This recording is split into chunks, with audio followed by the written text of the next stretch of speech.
Teman-teman yang dirahmati Allah Subhanahu wa taala, di ayat kedua surat Al-Ankabut Allah menyampaikan sebuah sindiran.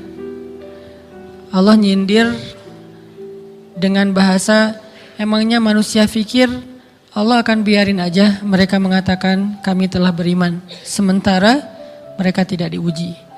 Ini Allah lagi menyindir orang-orang yang selama ini berputus asa setelah beriman, berputus asa setelah berhijrah, berputus asa dan mengeluh setelah bertaubat. Allah lagi nyindir mereka nih. Seolah-olah Allah bilang, kenapa setelah kalian beriman malah kalian masih berkeluh kesah? Kenapa kalian setelah bertaubat malah menjadi ragu kepada Allah? Kenapa kalian setelah berhijrah malah jadi labil? Bukankah harusnya setelah kalian menyatakan kami taubat, kami hijrah, kami beriman, harusnya iman kalian makin mantap? Dan bukti bahwa iman kalian mantap apa?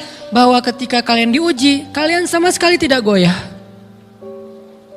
Jadi Allah Subhanahu wa taala seolah-olah mengatakan bahwa ujian adalah tabiat iman.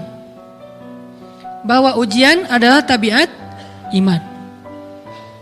Bisa diuji dengan ujian yang kita tidak suka, bisa juga diuji sebaliknya dengan ujian yang kita suka.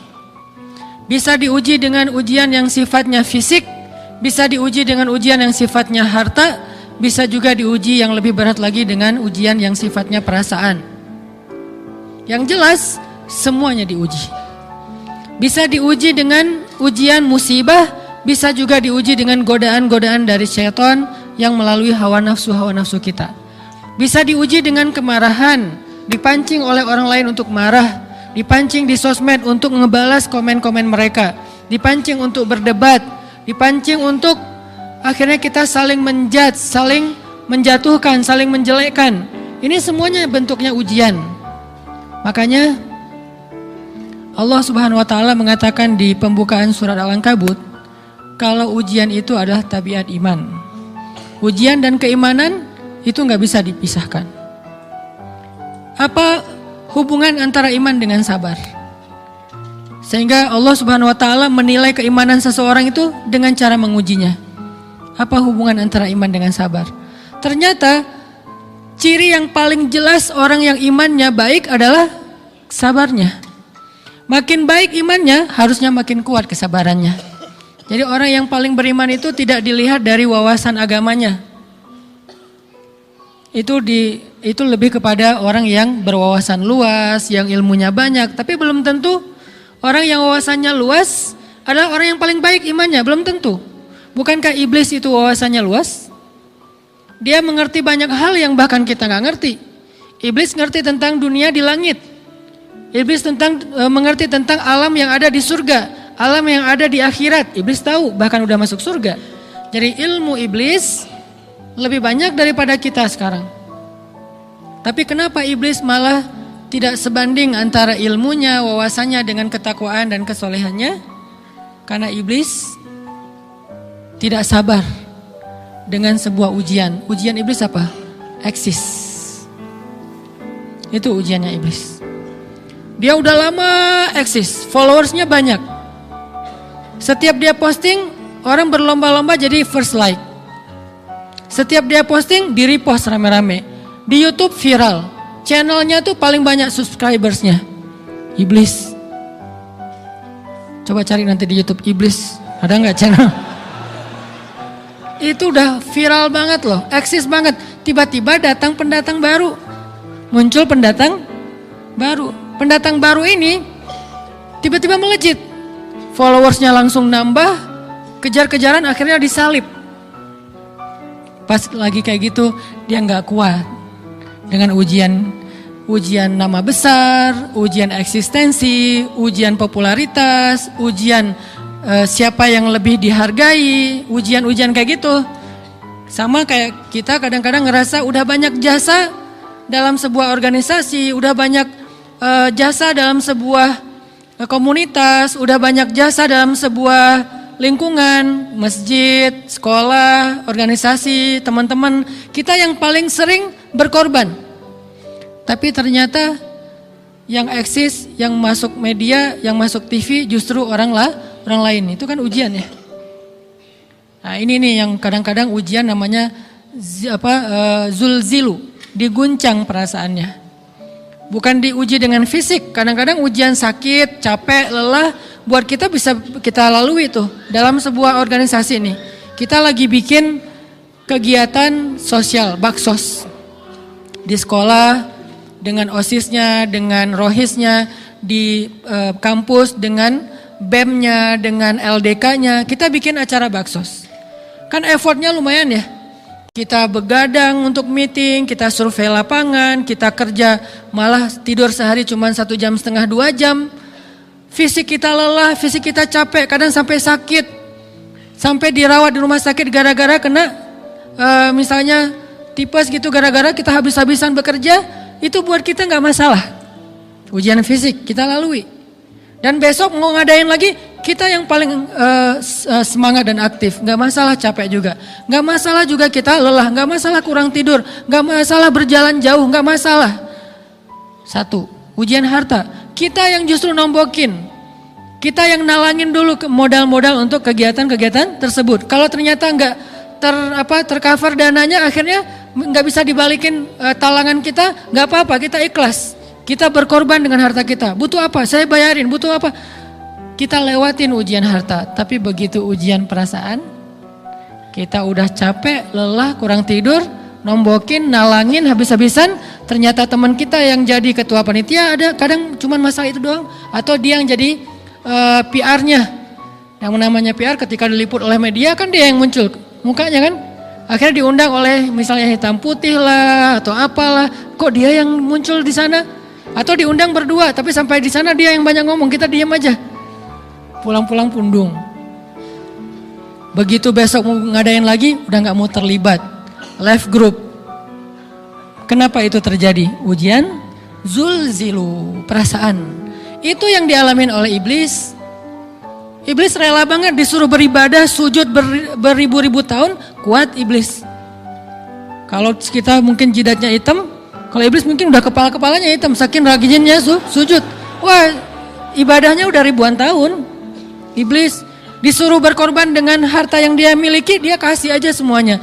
Tapi kalau disuruh dia ngalah dari Adam untuk memimpin alamin, menjadi khalifatullahi fil ard, menjadi pemimpin, wakilnya Allah di muka bumi, buat iblis ini berat.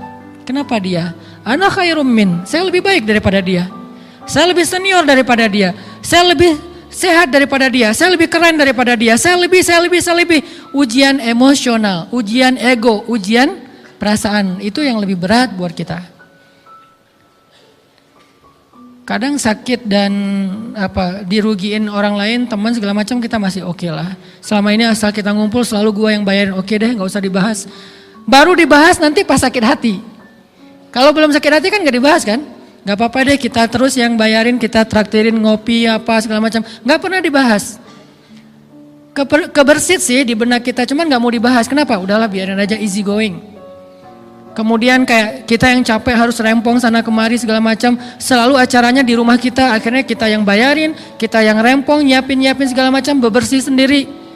Tapi begitu ada yang nyakitin perasaan kita sedikit aja, semua itu balik lagi. Dari dulu ya. Nah, keluar kan? Kenapa? Dipancing oleh ujian perasaan. Jadi ternyata yang paling berat itu adalah zulzilu, diguncang perasaannya. Kita kadang-kadang habis-habisan buat seseorang, gak masalah. Hujan-hujanan dia yang pakai jas hujan, kita gak pakai apa-apa, gak apa-apa. Sakit-sakitan juga, dikerok dan segala macam, biarin aja. Kalau perlu misalnya kalau bannya lagi kempes, dia naik Grab, kita dorong-dorong motor terus cari tempat segala macam sampai tengah malam. Gak apa-apa deh buat dia. Apa sih yang gak buat kamu? Begitu dia selingkuh, keluar semuanya. Mulai list report keuangan. Wah dulu sekian, sampai uang receh-receh juga dihitung kan ya. Kenapa bisa kayak gitu? Perasaan kan? Nah ini nih yang kita coba belajar. Mungkin malam ini kita lebih banyak membahas tentang sabar terhadap ujian perasaan. Karena banyak macam-macam ujian. Nah, gimana kita memanage perasaan kita? Gimana cara kita merecovery perasaan kita dengan bab sabar? Insyaallah nanti akan kita lanjutkan setelah selesai sholat isya. Barakallah. Bismillahirrahmanirrahim. Teman-teman yang dirahmati Allah Subhanahu wa taala, kita lanjutkan tentang masalah sabar. Terutama sabar zulzilu, ketika kita diuji dengan ujian ego, marah, perasaan, sakit hati, yang kayak gitu-gitu. Ini ujian jauh lebih berat daripada ujian fisik dan ujian harta. Termasuk rasa cinta, rasa benci, kadang itu menjadi ujian. Kenapa ujian bikin kita jadi tidak lagi logis, nggak realistis, dan kadang-kadang mengabaikan hal-hal nilai-nilai yang kita selama ini pegang sebagai satu kebenaran. Kita ngabaikan batasan-batasan syariat. Ini semuanya ujian dari Allah Subhanahu wa taala.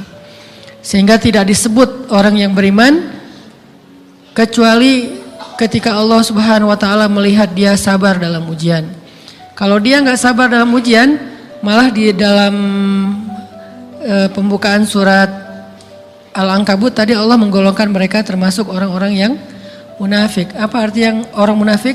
Orang yang mengaku beriman tapi sebetulnya dia tidak beriman. Apa salah satu buktinya? Dia tidak sabar. Jadi kalau kita mau menilai diri kita mukmin atau munafik, dan ini bukan materi untuk menjudge orang lain, oh ternyata dia itu munafik, bukan. Lagi-lagi konsep kita belajar itu angle-nya untuk diri kita sendiri. Saya sangat tidak merekomendasikan kita belajar untuk mendapatkan kaca pembesar, mencari-cari kesalahan saudara kita. Tapi kita belajar untuk semakin bisa bercermin untuk menemukan aib dan kekurangan diri kita. Jadi semakin kita tahu ilmu agama, semakin kita tahu ayat dan hadis, semakin kita punya cerminan untuk menilai diri kita dan memperbaiki diri kita. Bukan nyari kaca pembesar untuk memperjelas aib-aib dan kesalahan orang lain. Kalau kita pengen menilai diri kita ini orang yang mukmin atau munafik, caranya lihat aja kita sabar nggak nih, terutama dalam masalah emosional. Dalam masalah ego, dalam masalah marah, dalam masalah hawa nafsu, dalam masalah perasaan cinta, dalam masalah benci, segala macam. Masih bisa nggak kita adil bahkan kepada orang yang kita benci? Adil kepada orang yang kita benci, adil kepada musuh sekalipun. Bahwa jangan sampai kita gara-gara nggak suka kepada seseorang, kita berlaku zalim kepada dia. Jangan. Ini berarti kita harus ngelawan ego kita sendiri. Ego untuk memaafkan orang lain, ego untuk bisa melupakan kesalahan orang lain, ego untuk bisa berlapang dada dengan hal-hal yang gak nyaman daripada orang lain. Ini adalah ujian yang paling berat. Di situ kita bisa lihat kita nih mukmin atau munafik. Kalau gak pernah sabar sama sekali dalam masalah ego, dalam masalah emosional, berarti jangan-jangan kita tergolong di antara orang-orang yang kata Allah, wa ma hum bimu'minin. Mereka bukan orang yang beriman. Kata Allah di surat Al-Ankabut, mereka itu adalah wala ya'lamannallahul munafiqin, orang-orang yang munafik. Nauzubillah min dzalik. Kalau kita merasa pernah sabar terhadap emosi kita, sekarang kita lihat sesering apa kita sabar terhadap emosi kita. Maka derajat seorang mukmin tergantung tingkat kesabarannya. Ada yang orang sabar hanya kalau disakiti dengan satu kata. Ada yang sabar dengan satu kalimat. Ada yang sabar dengan satu paragraf. Ada yang sabar dibully rame-rame juga dia sabar. Berarti lahum darajatun inda rabbihim. Orang beriman juga bertingkat-tingkat. Dan tingkatan itu tergantung tingkat kesabaran kita dalam menghadapi ujian, salah satunya ujian emosional kita, perasaan kita. Sehingga teman-teman yang dirahmati Allah SWT, salah satu program kita untuk terus mengembangkan diri, program untuk tumbuh, program untuk memperbaiki diri kita di hadapan Allah itu adalah coba kita program dalam sehari aja, terus kita nilai berapa kali kita berhasil ngelewatin ujian emosional. Bukan cuman marah, termasuk cinta, benci, tersinggung, sakit hati, kayak gitu-gitu. Berapa kali kita berhasil melewati itu dalam sehari. Gak usah seminggu, sehari aja. Di jalan, sama temen, di grup WA, di IG, di Twitter, di mana gitu. Coba kita lihat berapa kali kita bisa menahan diri kita dan bersabar. Bukan berarti tidak respon ya, bukan berarti pasif. Kita bisa merespon tapi dengan cara yang elegan. Kita bisa merespon tanpa harus memperlihatkan emosional yang meledak-ledak. Bukan berarti ketika disakiti orang, dihina dan segala macam kita diam aja. Gak selalu kayak gitu. Kadang-kadang kita perlu merespon untuk mengklarifikasi, tabayun kalau kata orang-orang yang dalam ilmu fikih. Kita harus tabayun. Tapi tabayun dengan marah itu beda. Tabayun dengan mencela itu beda. Sehingga kita mencoba menahan diri berpikir, aduh capek kalau gitu. Tapi kan ini bagian dari pembelajaran. Makin terbiasa kayak gitu, terbiasa elegan, maka otomatis jadi nggak terlalu repot lagi. Kan awal-awal bersikap pengen yang bijaksana, yang elegan, yang dewasa, itu kan kadang-kadang harus diusahain ya. Karena belum mengkarakter, harus mikir dulu gimana ya sikap yang paling dewasa, gimana ya sikap yang paling bijaksana, gimana ya sikap yang paling wise, gimana ya sikap yang paling elegan, masih mikir. Tapi setelah berkali-kali kita latihan, lama-lama itu menjadi spontanitas kita. Dan kalau udah bisa kayak gitu, insya Allah kita sudah mulai meniru nih akhlak Nabi Muhammad SAW. Ini ujian perasaan banget. Kalau tadi saya ngasih contoh diselingkuhin itu sebetulnya cuman bercanda ya. Karena diselingkuhin ini pastinya bukan ujian, tapi musibah. Pengkhianatan ya, tidak ada tempat. Gimana kita ngelawan perasaan kita kalau lagi kayak gitu? Gimana kita ngelawan perasaan kita kalau lagi diuji? Gimana cara kita bersabar? Karena iman dan sabar itu bisa dibilang satu paket. Gak disebut orang beriman kalau gak sabar. Dan insya Allah orang yang sabar itu adalah ciri-ciri orang beriman. Gak mungkin disebut orang beriman kalau gak sabar. Kita pikir memang iman itu hanya ucapan. Kalau iman itu cuma ucapan, inna sholati wa nusuki wa mahyaya wa mamati lillahi rabbil alamin, gampang. Kalau iman itu cuma ucapan, hasbiyallah wa ni'mal wakil, gampang. Kalau iman itu cuma ucapan, la haula wa la quwata illa billah, gampang. Kalau iman itu cuma ucapan, iyyaka na'budu wa iyyaka nasta'in, gampang. Tapi Allah mengatakan, wa ma hum bimu'minin. Ahasiban nasu ayyutraku ayyakulu amanna wa hum la yuftanun. Emangnya cukup dengan hanya mengatakan kami telah beriman lalu tidak diuji? Ternyata iman adalah sabar dalam ujian. Jadi nggak mungkin orang disebut beriman sementara dia tidak sabar, sementara dia emosional, sementara dia temperamen, sementara dia orangnya meledak-ledak, sementara dia orangnya mengeluh, sementara dia orangnya berputus asa. Nggak mungkin. Karena ulama mengatakan la tayasu, jangan berputus asa. Fa innal ya's laisa min akhlaqil muslim atau mukmin. Karena sesungguhnya keputusasaan bukan di antara akhlak orang yang beriman. Orang yang beriman itu tidak pernah berputus asa. Serumit apapun masalah kita, kalau kita punya yakin sama Allah bahwa Allah ala kulli syai'in qadir, maka kita pasti akan punya harapan. Kalau kita yakin bahwa Allahu Akbar, sebesar apapun masalah kita, Allah lebih besar daripada masalah kita, kan? Bukankah kita mendengar Allahu Akbar, Allahu Akbar? Ada gitu yang lebih besar daripada Allah? Harusnya kita tidak pernah berdoa kepada Allah sambil mengatakan, ya Allah, saya punya masalah besar. Itu sama aja dengan kita ngeledekin Allah. Sama aja kayak kita datang ke teman kita bilang gini, saya mau pinjam duit. Enggak akan banyak kok, saya tahu kamu kalau kebanyakan kamu enggak akan sanggup. Kan enggak mungkin kita ngomong gitu kan ya. Saya lagi banyak hutang nih. Saya mau minta tolong sama kamu. Insya Allah saya enggak akan minta seutuhnya. Saya tahu kamu juga kurang duitnya. Saya minta dikit-dikit aja lah. Kan enggak gitu kan cara kita minta tolong. Sama aja kita doa, ya Allah, saya punya masalah besar. Ngomong ke Allah punya masalah besar. Kalau kita ngomong ke manusia kayak gitu wajar, tapi ke Allah, ya Allah saya punya masalah kecil nih. Apa? Ada hutang sedikit, berapa? 100 M. Allah kan ghaniyun, maha kaya, jadi jangan pernah mengatakan 100 M itu besar di hadapan Allah. Kita ngeremehin Allah banget. Bukankah Allah maha kaya? Jangan pernah mengatakan bahwa musibah kita, ditinggalkan orang yang kita cintai, dibully seluruh dunia, itu besar di hadapan Allah. Bukankah Allah cukup buat kamu, kata kamu? Inna sholati wa nusuki wa mahyaya hasbiyallahu ni'mal wakil. Jadi Allahu Akbar. Sehingga kalau kita berdoa, ya Allah saya punya sedikit masalah. Bukankah Umar pernah mengatakan, ya nafsi, idza daqat alaikid dunya, fala taquli ya rabbi indi hammun kabir, faquli ya hammun indi rabbun kabir.